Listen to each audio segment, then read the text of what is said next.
All right, folks, it's Bass Action back in action here.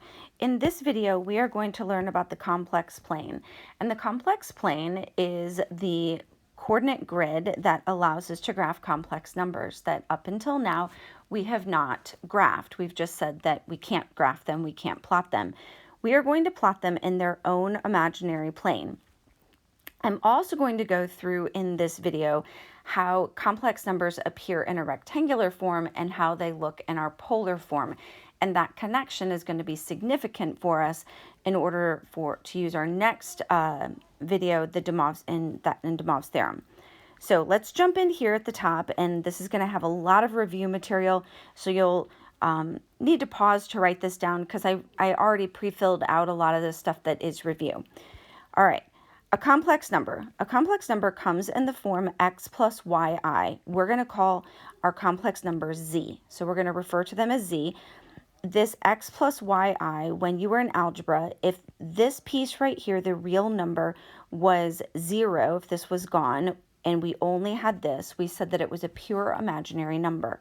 Most of ours are going to have both parts, but especially in de Moivre's theorem, we're going to have both pieces. Now, this is going to be our rectangular form for our complex numbers. This is what we're accustomed to seeing. In order to plot this, it's the first thing that we need to understand is in order to plot a complex number, we take the real portion and the coefficient on the imaginary, and we would write it as an ordered pair. So right here, you can see that I have an imaginary number or complex number. Doesn't matter if you called it either way. So with this complex number, and I've pulled out the radical 5 and the negative 3 and wrote it as an ordered pair.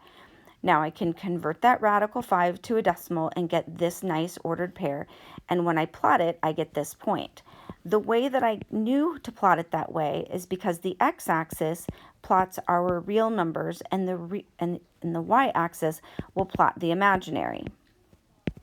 Now, that's why it matters. I'm going to label these. Okay, that's why it matters that in your Algebra 2 classes, when your teachers told you that it needed to be in this order, real then imaginary, that's important because that's how we're going to plot them at this stage. Now that we know how to at least take a rectangular form of a complex number and plot it, we want to learn a few other things.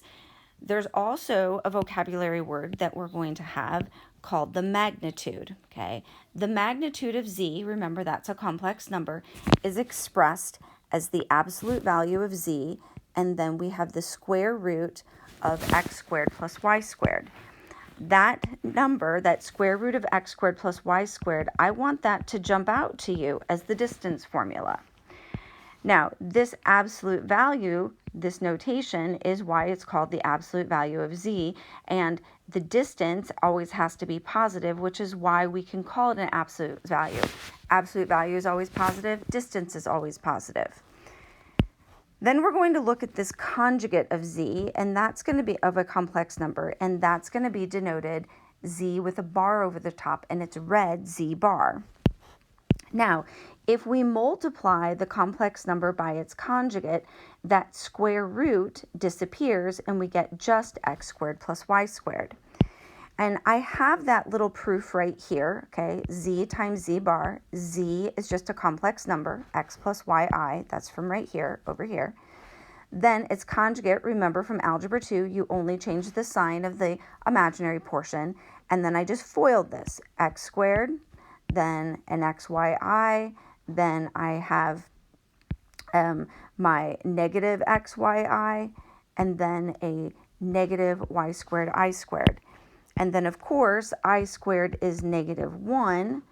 These two terms would disappear, so the x squared stays x squared, but then this term becomes a positive y squared. That's where this little formula right here is coming from. Now, that's just some important little background of how a complex number looks in the imaginary plane, but we want to be able to understand what it also looks like in its polar form. Now, in our polar form, I'm going to use that down here. Okay, we're going to go into that down here. In its polar form, we're going to use these formulas that we've been using throughout this chapter. Back in section 9.1, we used these formulas pretty extensively. And here's our rectangular form, okay? And that rectangular form is going to convert to this in its polar form. And the r value that's in the front, that r is going to be called the argument of z, or the argument of the complex number. Now, if you're wondering where this came from, I've got that written out right here. We're going to combine these definitions from before with our rectangular form, and we're just going to substitute. The x becomes the r cosine theta, the y is the r sine theta, and then they both have an r, so I factor it out, and I get the cosine theta plus I sine theta. Now, that's pretty cumbersome to write most of the time, so mathematicians have come up with a faster way to write it, and we're going to look at the r, we're going to take the c from the cosine, the I, and the s from the sine, and we're going to, and then the theta, sorry, the theta is the same on both, and we're going to write that r cis for the cosine I sine theta. This plus is important because it is always assumed that the polar form is going to have a plus in there. Now, for the conversion of these, okay, going back and forth, you can see I've already filled a lot of this out. So I've got a couple numbers here that I want to. I'm going to look at these first two, okay? So I have two complex numbers in their rectangular form, and you can see that in both cases, I took the real portion and the imaginary coefficient, and I wrote it as an ordered pair, real and the imaginary coefficient, ordered pair. I found the r values in the same way we've been finding r values all along, okay? The square root of the x squared plus y squared right here. So that gets me an r value of 2 and an r value of 14, square root of 14. I find the tangent value. I'm going to find the theta the exact same way we did in section 11 or 9.1. So my tangent theta is going to be y over x. Tangent theta is y over x. Now remember, once we get to here, we always need to consider where did that original point land in that rectangular form. For example, on 1a, that point would have been in this fourth quadrant. So that tells me that when I evaluate this little equation, I need the angle that's in the fourth quadrant. That would be in radian form, 11 pi over 6. Now, if I use my longer version for my definition in polar form, it would look like this. I have my r value, goes in front, parentheses, cosine of the angle I just found plus I sine the same angle. These angles will always be the same. Now, this problem didn't say that it had to be in radians, so when I wrote it in its cis notation, I did go ahead and convert it to degrees so you could see it in both forms. It doesn't matter unless the problem asks for it in a particular form. So that means I would just have 2, then cis, and then I write the angle, be it degrees or radians. Now, 1b is a little different. We've got the r value, we already talked about it. We set up the angle, and when I go to find where that angle is, that point turns in, lands in that second quadrant. And remember that when we have an angle that's not from the unit circle, we're going to type this in our calculator with our inverse tangent. That's going to give me a negative coterminal angle in the fourth quadrant because it follows the restrictions. But I don't want an angle right here. I want my angle in the second. So remember, to move the angle from the fourth to the second, I am going to add 180 degrees. And when I add that 180, that's how I got my 126.7. So again, I wrote this in both forms. I wrote the long expanded form, the r's on the outside, parentheses is important, cosine of the angle plus I sine of the same angle, or in its cis notation, it's just a little faster for us to write. The last one we're going to look at here is we're going to go the other direction. We're going to go polar to rectangular. And you can see that I started you off in the cis notation. When we're trying to go polar to rectangular and we have the cis notation, until you get pretty good with it, you're probably going to want to expand it out. It's going to be easier to follow. So the 2 just goes front, parentheses, can't emphasize it enough, cosine of the angle plus I sine of the angle. Now we just evaluate. Cosine of 240 is a negative 1/2. Sine of 240 is a negative radical 3/2. Then I distribute that 2.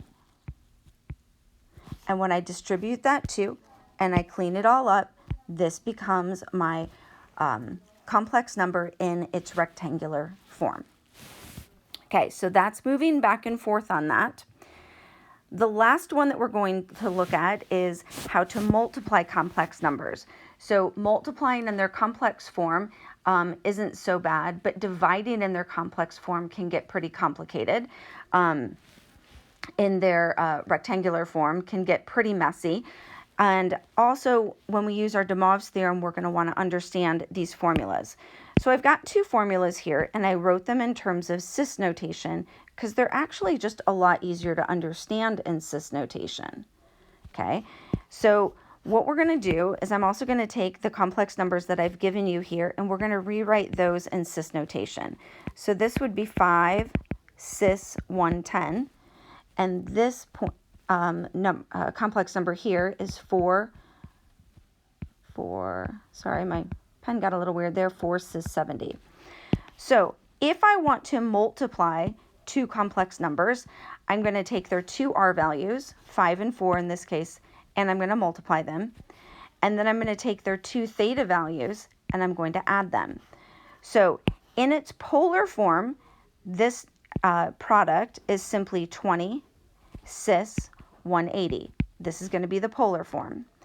Now, if the problem asked for you to do it in rectangular form, we would expand this, the 20 cosine 180 plus I sine 180, and then we would clean that up. We would do the same conversion that we did on example 1C. The cosine 180 becomes negative 1.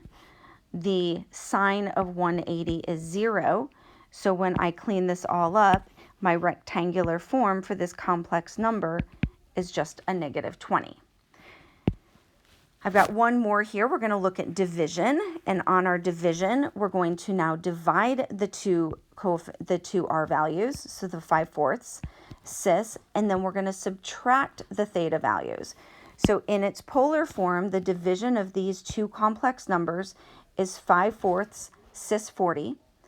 If it asked you to write this one in its rectangular form, this is polar, if it wants it in rectangular, we would expand the whole thing out, and now we can really see that the angle we have is not one from our unit circle. So we would just type this in our calculator. Cosine 40 times 5/4, because we distribute, sine 40 times 5/4, and this would be our complex number in rectangular form, okay? Now, we want to feel comfortable with this because this moving back and forth, because we're going to need to really understand complex numbers in polar form in order to use de Moivre's theorem. So I know this video was long, spent some time processing this, but other than understanding the steps of it, that always follows this rules. Also, if you would like, there are some proofs of these two product and quotient rules. There is a video for that proof if you want to watch that, but that is not required.